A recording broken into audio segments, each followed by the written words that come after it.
جیسے میں نے آپ کو پچھلی گفتگو میں بھی بتایا کہ جو شعور ہے جی اس کے اندر اس کی ڈفرینٹ سطحیں ہیں جی.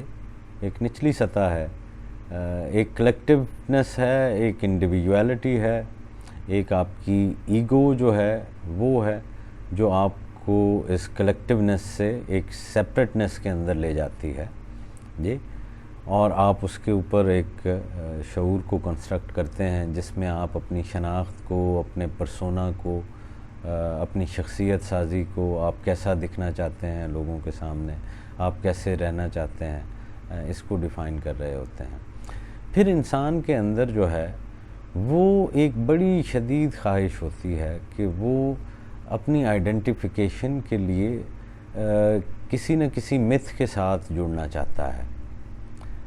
تو وہ کبھی کوئی ریلیجس متھ جو ہے وہ آ جاتی ہے، کبھی کوئی نیشنلزم کی متھ جو ہے وہ آ جاتی ہے جی. تو کبھی جو ہے وہ زبان کی متھ جو ہے وہ سامنے آ جائے گی. تو یہ جو کلیکٹیو کانشیسنیس جس کی آپ بات کر رہے ہیں، یہ اس متھ کے اوپر جو ہے وہ قائم ہوتا ہے جس کے ساتھ آپ اپنے آپ کو آئیڈینٹیفائی کر رہے ہیں.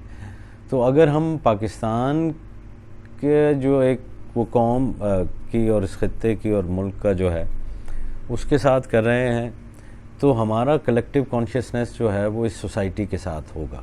ٹھیک ہے. پھر اس سے بڑھ کر جو ہے وہ ہم اپنی ہی آئیڈینٹی کو ایک مسلم ورلڈ کے ساتھ جوڑ رہے ہیں تو ہمارا کلیکٹیونیس جو ہے، کلیکٹیو کانشیسنیس جو ہے وہ مسلم ورلڈ کی سطح کے اوپر بطور مسلمان بھی آئے گی. پھر اگر ہم نے اپنی اسی آئیڈینٹی کو جو ہے وہ ایشیا کے ساتھ جوڑا ہوا ہے تو ایشیا یا ایسٹ کے ساتھ جوڑا ہوا ہے تو ایک کلیکٹیو کانشیسنیس جو ہے وہ ایسٹ کے حوالے سے بھی آئے گا. تو کلیکٹیو کانشیسنیس جو ہے یہ وہی ہوتا ہے جس کے ساتھ آپ اپنے آپ کو آئیڈینٹیفائی کر رہے ہوتے ہیں.